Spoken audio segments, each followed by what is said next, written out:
खास तौर पर अगर हम यूपी, दिल्ली, बिहार, हरियाणा, राजस्थान की बात करें, डेंगू के मामले इन जगहों पर बहुत ज्यादा बढ़ रहे हैं और लगातार डेंगू से जान जाने की खबरें भी इन इलाकों से आ रही है। तो आज योगाभ्यास के साथ साथ डेंगू के मच्छरों से निपटे कैसे, इसमें सफाई की क्या भूमिका है, खान पान की क्या भूमिका है, योग के साथ साथ ये भी एक बार फिर से चर्चा करने की जरूरत है। पहले तो ये मच्छर पनपे ही ना, यहीं पर हम पहले स्ट्राइक करें। इसके लिए एक तो कहीं पर भी गंदा पानी हो या साफ पानी हो। अब गंदे पानी में मलेरिया का मच्छर, चिकनगुनिया का मच्छर और कई तरह के अलग अलग प्रकार के जीव जंतु उसमें पैदा हो जाते हैं। तो गंदा पानी भी नहीं भरना, और मलेरिया वाला तो साफ पानी में पैदा हो जाता है, तो साफ पानी को भी भर के नहीं रखना खुले में। अब अपने बाथरूम में पानी है और वहाँ मच्छर आदि नहीं है तो कोई दिक्कत नहीं है, बाहर पानी ढक कर के रखे। साफ पानी भी कुछ लोग भर के रख लेते हैं, जहाँ नल से जल, अब सरकार ने भी स्कीम शुरू कर दी है तो भर के रख लेते हैं, तो उसको ढक कर के रखें, तो खुला पानी ना रखें, साफ पानी भी। फिर देखो ये जो लेमन ग्रास है ना, लेमन ग्रास और तुलसी जहाँ रहती है, ये अपना अनुभव बता रहा हूँ। लेमन ग्रास, तुलसी और ये नीम, लेमन ग्रास, तुलसी, नीम और गिलोय। लेमन ग्रास, तुलसी, नीम, गिलोय और पपीता गमले में ही लगा लें, और इनके पास मच्छर भी नहीं आता। लो, मलेरिया वाला, डेंगू वाला, चिकनगुनिया वाला मच्छर नहीं आता इनके पास। और ये घर में लगाने से घर का वातावरण भी पवित्र होगा, वास्तु भी पवित्र होगा, और इस बीमारी से बच जाएंगे। बाकी एक विशेषज्ञ ये दिव्य दृष्टि से, गूगल से हवन कराते हैं हम, हवन का धूम करें। यज्ञ का धूम जो है ना बड़ा जबरदस्त होता है। ये हमने कपूरदानी इधर रखी हुई है, इसमें हमने कपूर लगा दिया, और ये भी भीमसेनी एकदम देसी कपूर है, केमिकल वाला नहीं है।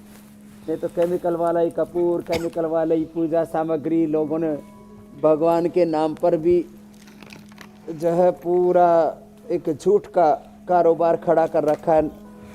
बांस बत्ती को अगरबत्ती कह कर के बेचते रहते हैं, अगर तगर कुछ है ही नहीं, लेकिन अगर तगर में पता नहीं क्या मक्कारी करने लग गए।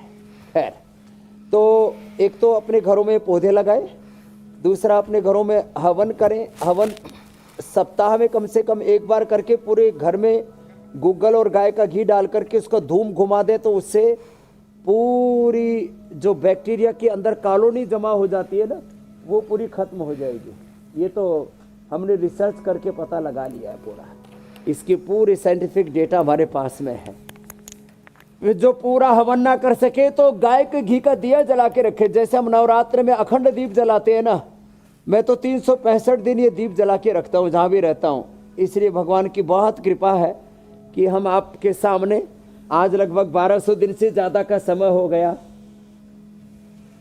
हर दिन उपस्थित रहते हैं। स्वामी जी देखिए, आप तो केस स्टडी बिना किसी रोग के।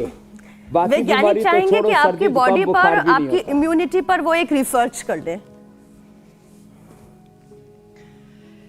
कोई दो राय नहीं स्वामी जी इसमें।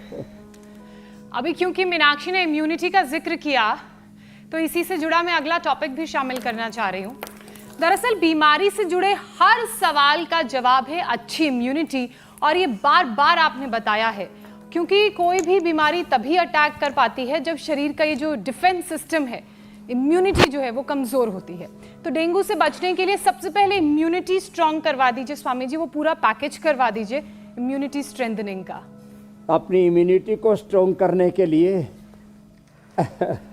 अपने इसको आध्यात्मिक भाषा में अपना आभा मंडल, अपना ऊर्जा तंत्र, अपना शरीर की अंदरूनी जो शक्ति है, उस जीवनीय शक्ति को, प्राणिक ऊर्जा को प्रबल बनाने के लिए कुछ अभ्यास तो ऐसे सीधे लेट करके, वैसे ओबिसिटी के लिए भी अच्छे हैं, क्योंकि मोटे लोगों की इम्यूनिटी कम हो जाती है। अर्धहलासन, पादवृत्तासन, द्विचक्रिकासन और मरकटासन, जहाँ से मैंने प्रारंभ किया था, इससे लेकर के इसके 3 अभ्यास हैं। ऐसे घुटने पंजे पास में, घुटने पंजों में फासला, और तीसरा ये ऐसे। तो ये कोई भी 2-3 आसन सीधे लेट करके, पवन मुक्तासन, उत्तान पादासन, नौकासन, ऐसे 1 से 2 मिनट पवन मुक्तासन, 1 से 2 मिनट उत्तान पादासन, 1 से 2 मिनट नौकासन, एक रिदम के साथ करें। किसी से बन जाए तो सर्वांगासन, हलासन भी कर लें, ये तो अप्रतिम है। और नहीं तो ये भुजंगासन 25, 50, 100 बार तक कराने का हमने अभ्यास कर दिया। हमारे तो छोटे छोटे बच्चे भी 100 बार तक कर लेते हैं। अब ये इतना इजी है, और 100 साल तक कभी कमर में दर्द नहीं होगा, गर्दन नहीं दुखेगी, शटिका पेन नहीं होगा, कमर टेढ़ी नहीं होगी, झुक के नहीं चलना पड़ेगा, सिर उठा करके चल सकेंगे। और बहुत ज़बरदस्त है ये लंग के लिए, हार्ट के लिए, स्पाइन के लिए, इम्यूनिटी के लिए, हमारे भीतर के अंदरूनी सुरक्षा तंत्र को मजबूत बनाने के लिए। फिर बैठ करके कम से कम ये अभ्यास, सूर्य नमस्कार तो हमने शुरू में करवाया था, वो कर लिया। इम्यूनिटी के लिए बेस्ट है 2 चम्मच घी जरूर खाएं, 1 गिलास दूध या 1 कप दही जरूर लें। नेचुरल ऑयल, नेचुरल घी का प्रयोग रोज अपने सलाद के रूप में, अंकुरित और सलाद और फल थोड़ी मात्रा में, जो जिस सीजन में उपलब्ध होता है, सस्ते वाला ही फल खा ले। बहुत महंगे फल खाने से इम्यूनिटी अच्छी होती है, ऐसी बात नहीं है।